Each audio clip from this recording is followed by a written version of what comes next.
in your happy place. Flip page by page, so many Book Birdies presents explore. Ghoulia and the Ghost with No Name, Book 3, read to you by Berlin. Written and illustrated by Barbara Cantini.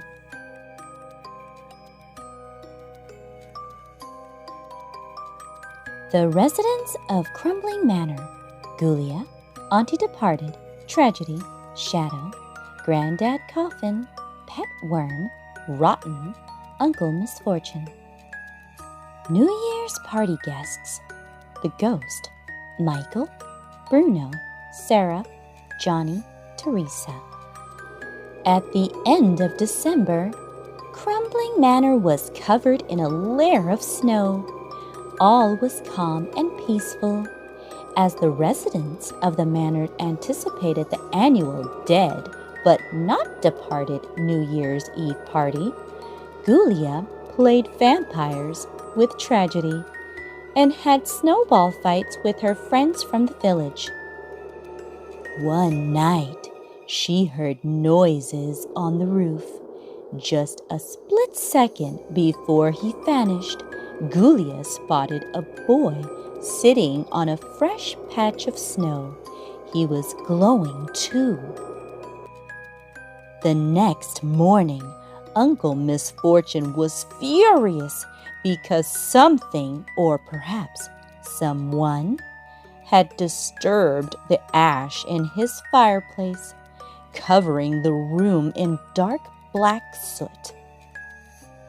Later that evening, Ghoulia was reading The Ghost of Cantonville to Tragedy when a tap at the living room window made her jump.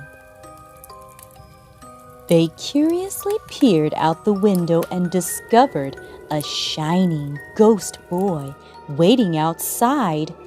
He was a little faded and frowning slightly. "Let me in," he commanded, panicked. "What's wrong?" Ghoulia asked, waving him in out of the cold. "I don't have anywhere else to go. I refuse to go back into the black hole," he replied. "What's your name?" Ghoulia asked. "I don't know. I don't remember." "You've lost your memory?" Ghoulia cried.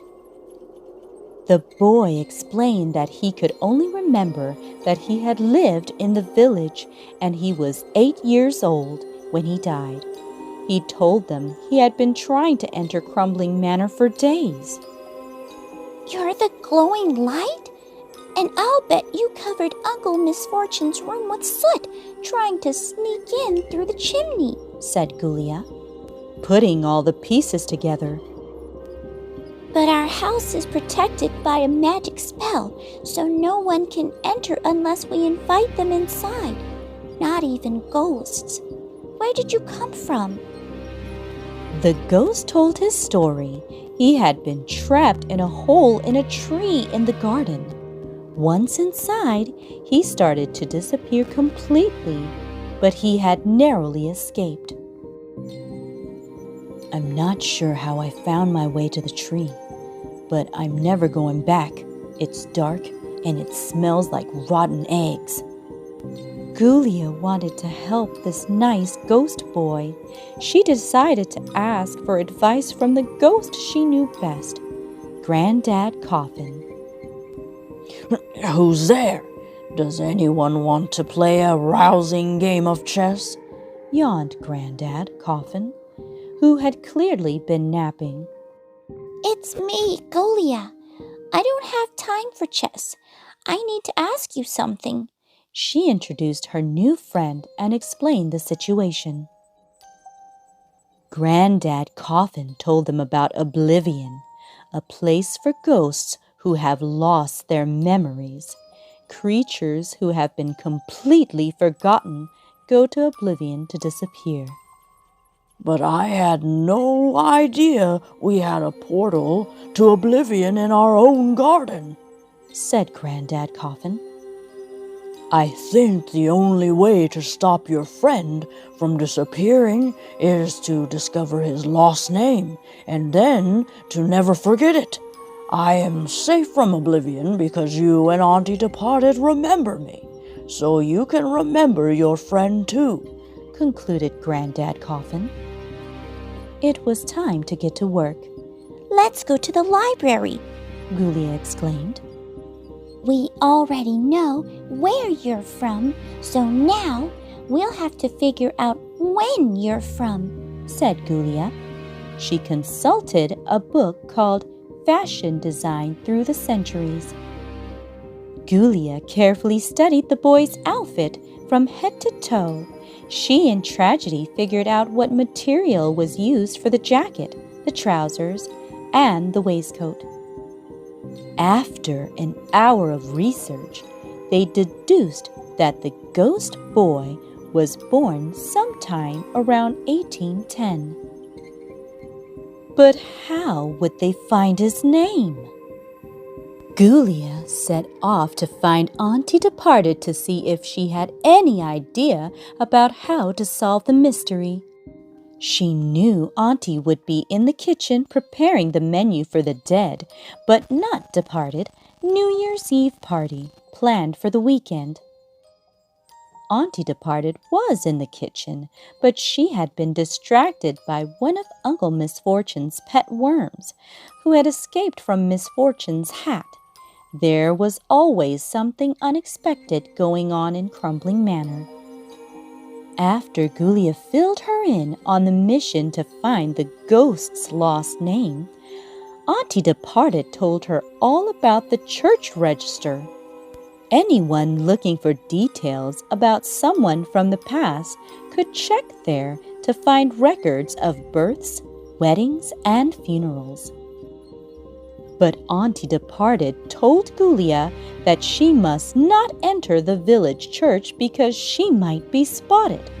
"It's absolutely out of the question," she cried with a sour face. Ghoulia promised Auntie Departed she would not go to the church under any circumstances.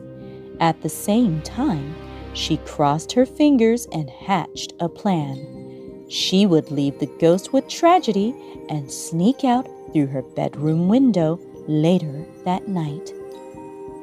Ghoulia grabbed a bark-hooded cape so that she could stay hidden. She decided to drop down slowly so that she wouldn't make much noise.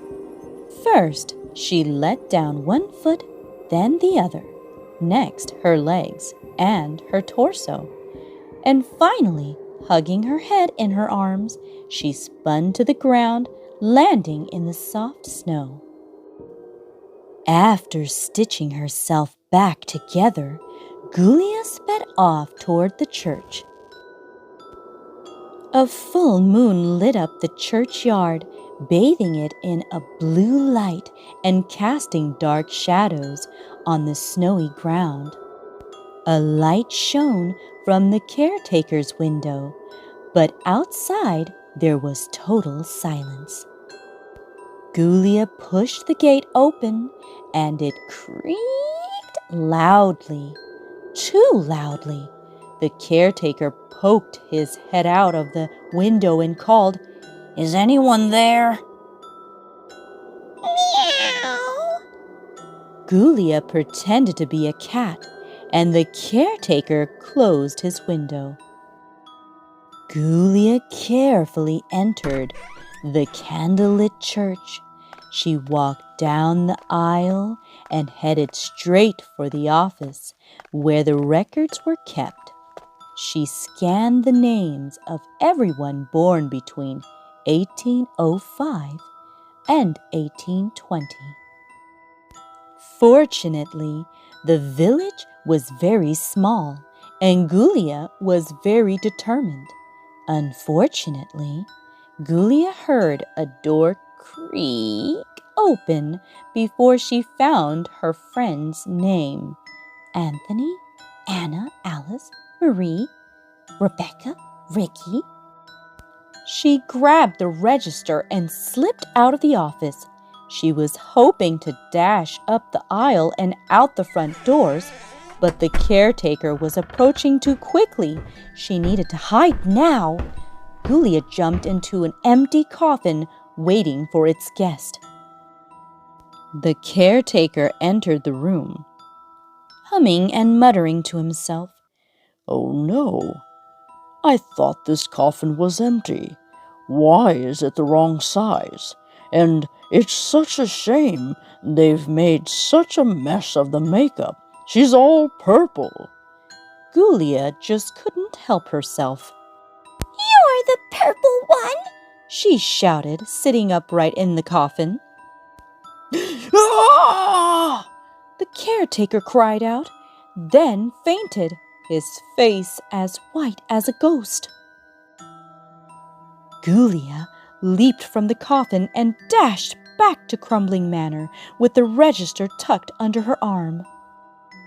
When she was back inside Crumbling Manor, Ghoulia searched through the records with the ghost boy until they finally discovered his name, Nicholas. Once he rediscovered his name, Nicholas's memory came flooding back. He shined brightly once again, and Ghoulia found him frightfully cute. We must find a way to make sure you never forget your name again, said Ghoulia. She sifted through Uncle Misfortune's treasures to find 2 lockets. On 2 pieces of paper, she wrote, Nicholas. She put 1 in each locket. She hung one around her neck and said, I will remember you forever. She gave the other locket to Nicholas and said, Now you will always remember your name, and you will always remember me. I've included my photo as well. Thank you, Ghoulia. Nicholas beamed. Since you don't have anywhere to be, why don't you stay here with us? The day after tomorrow, we are hosting our annual dead but not departed New Year's Eve party. All of my friends from the village will be here.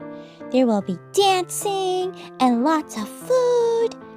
Ghoulia really didn't want Nicholas to leave. Nicholas happily accepted the invitation. He felt very at home at Crumbling Manor, and Ghoulia got a shining escort for the party. The party quickly picked up into full swing. Uncle Misfortune sang loudly with a musical quartet.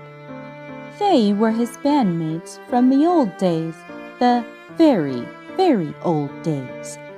Uncle Misfortune sang so loudly, in fact, that his pet worm ran away for good. Everyone was dressed up in their finest clothes. Auntie Departed wore an old hat topped with a bird cage, complete with a real singing black bird. Ghoulia wore an old dress in her signature color, purple, that had belonged to her granny coffin. It really brought out the circles under her eyes. All her friends from the village had worn their best clothes too. When they saw the food prepared by Auntie Departed, they decided it was better to spend their time dancing. The best dressed of all was Tragedy. In a suit and top hat, he danced the night away with Teresa. I think this year will be the best year yet, Ghoulia said, spinning around the dance floor with her new friend, Nicholas. The end.